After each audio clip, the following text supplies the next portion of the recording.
ओ hello student, स्वागत है आपका अपन की केमिस्ट्री में। देखो, लास्ट क्लास तक हम लोगों ने स्टार्ट किया था गैल्वेनिक सेल, जहाँ पे हमने देखा था गैल्वेनिक सेल क्या होता है, क्या क्या उसकी कैरेक्टरिस्टिक्स हैं, मतलब वहाँ पे एनोड का साइन, कैथोड का साइन, ठीक, कौन सी एनर्जी किस में कन्वर्ट होती है। देन सबसे इंपॉर्टेंट चीज हम लोगों ने डिस्कस किया था कि हम गैल्वेनिक सेल के लिए सेल रिएक्शन कैसे लिखते हैं और उस सेल रिएक्शन का रिप्रेजेंटेशन, ठीक है ना। सेल रिएक्शन से हमको उसका रिप्रेजेंटेशन, अब देखो हम लोगों ने तो रिएक्शन से उसका रिप्रेजेंटेशन कर लिया, अब हम लोग इसका रिवर्स करने जा रहे हैं, मतलब हमको रिप्रेजेंटेशन से सेल रिएक्शन लिखना और सेल रिएक्शन से सेल को रिप्रेजेंट करना, ये दोनों आना चाहिए। तो मैं एक बार फिर से डिवाइस करा दूं आपको। एनोड पे हमेशा क्या होता है, ऑक्सीडेशन, और कैथोड पे क्या होता है, रिडक्शन। एनोड और कैथोड को आप ऐड कर लो तो आपको नेट सेल रिएक्शन मिल जाएगा। ऐड करने की सबसे इंपॉर्टेंट कंडीशन क्या है, हाँ वेरी गुड, जो नंबर ऑफ इलेक्ट्रॉन्स हैं वो इक्वल होने चाहिए। वो क्या होने चाहिए, इक्वल होने चाहिए। जो इक्वल है उसके बाद आप इलेक्ट्रॉन को कैंसिल करोगे। ये कैंसिल होने वाले इलेक्ट्रॉन, इनको हम लोग बोलते हैं नेट इलेक्ट्रॉन एक्सचेंज। तो आपसे इस पे भी बेस्ड क्वेश्चन पूछा जा सकता है कि बताइए इस रिएक्शन के लिए नेट इलेक्ट्रॉन एक्सचेंज कितना है।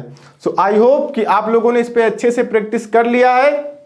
चलिए तो आगे बढ़ते हैं। अब देखो यहां पे ध्यान से, जिंक सॉलिड कन्वर्ट हो रहा है जिंक 2+ एक्वस में। यहां पे ये जो जिंक सॉलिड है ये क्या रिप्रेजेंट कर रहा है, ये रिप्रेजेंट कर रहा है इसके इलेक्ट्रोड को, जिंक के इलेक्ट्रोड को। सिमिलरली ये कॉपर सॉलिड क्या रिप्रेजेंट कर रहा है, कॉपर के इलेक्ट्रोड को।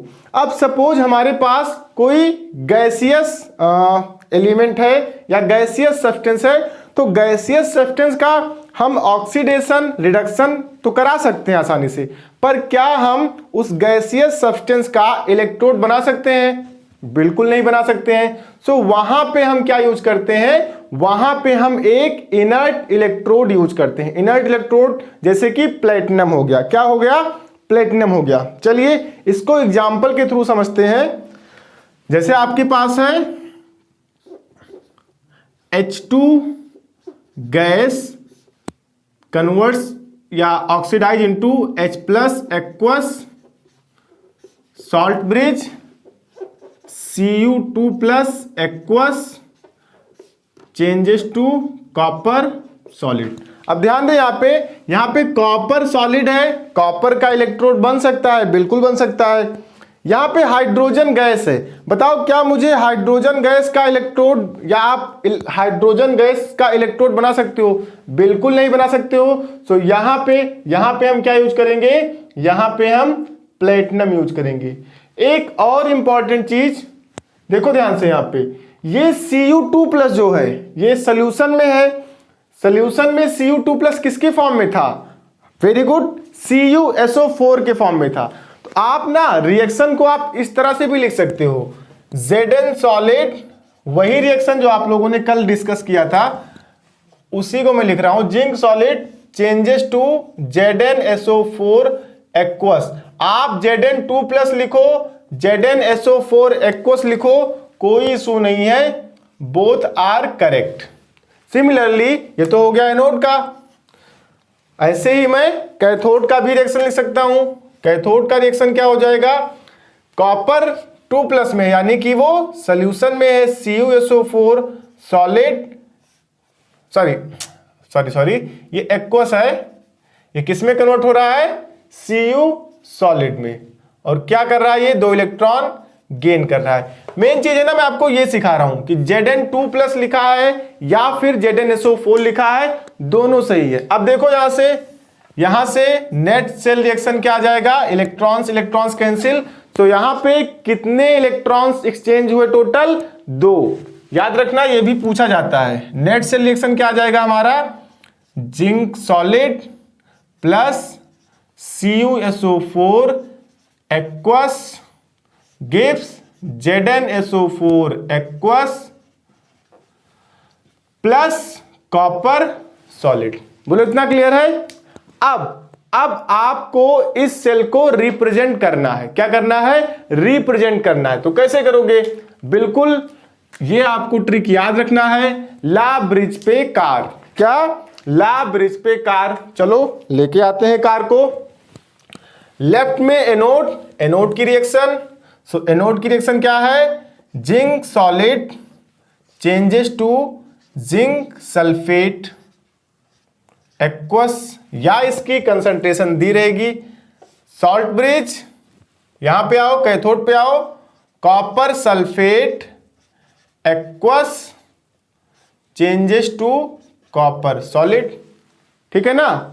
चलो तो अब यहां पे हम लोग कुछ क्वेश्चन को डिस्कस करने जा रहे हैं। चलो अब इसी से मैं आपको एक्सप्लेन कर दे रहा हूं, उसके बाद में क्वेश्चन करता हूं। मान लो ये रिएक्शन हमको नहीं पता है, सेल रिएक्शन अपने को नहीं पता है कि क्या है सेल रिएक्शन। आपको बोला गया भूल जाओ ये सब, बाकी जो लिखा है मैं इरेज कर रहा हूं, भूल जाओ आप ये सब।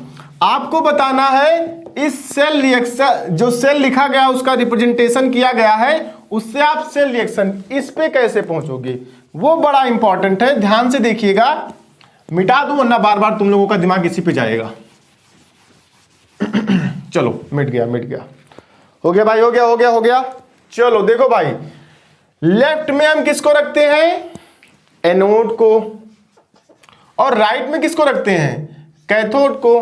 बस बहुत ही आसान हो गया। देखो लेफ्ट का जो ये हाफ सेल है वो क्या है? एनोड। मतलब ये रिएक्शन किसका होगा? एनोड का। सो एनोड में देखो ऑक्सीडेशन होता है ना, ध्यान दें, ये आगे भी लिखा हो सकता है, ये इधर लिखा हो सकता है, तो आपको कंफ्यूज नहीं होना है। लेफ्ट में है मतलब वो एनोड है, और एनोड पे हमेशा ऑक्सीडेशन, क्या? ऑक्सीडेशन ही होगा। सो देखो यहां पे 0, यहां पे +2, मतलब ये इसमें कन्वर्ट होगा। So zinc converts to ZnSO4 aqueous, ये सॉलिड, ये एक्वस, प्लस ये 2 इलेक्ट्रॉन लूज करेगा। कैथोड पे आओ, कैथोड पे हमेशा क्या होता है? Very good, reduction. अब चाहे ये इधर लिखा हो चाहे ये इधर लिखा हो, कोई दिक्कत नहीं, आपको बस ढूंढना है थ्रू ऑक्सीडेशन नंबर।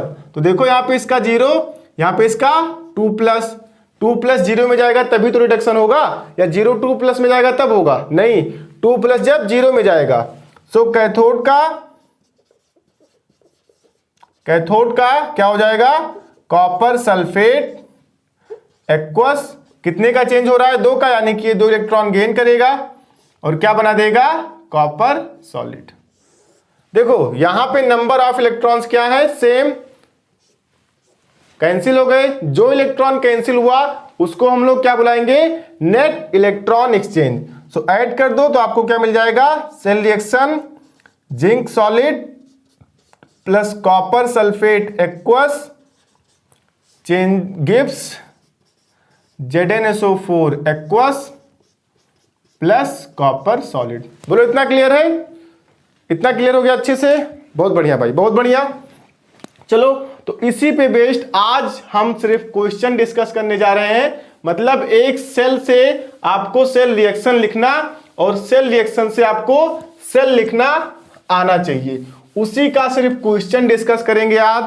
सो वो लोग जो सिर्फ पढ़ने का नाटक करते हैं उनको क्वेश्चन नहीं करना रहता है। क्लास में ऑफलाइन जब मैं पढ़ाता हूं तो जबरदस्ती बेचारे दिमाग की नसें फाड़ते रहते हैं। अब वो आजाद हैं, बिल्कुल आजाद हैं। तो भैया अगर क्वेश्चन नहीं करना है तो निकल, पहली फुर्सत में निकल, ठीक है ना? क्योंकि अब क्वेश्चन ही डिस्कस करेंगे तो आप अपने दिमाग की नसें क्यों फाड़ोगे भाई? घर पे हो, हमारे अंडर में होते तब बताते। चलो सो क्वेश्चन मैं पहले यहां पे लिख दे रहा हूं, आप तब तक, चलो ठीक है मैं लिख रहा हूं, साथ में लिख रहा हूं, साथ में आप लोग भी लिखिएगा।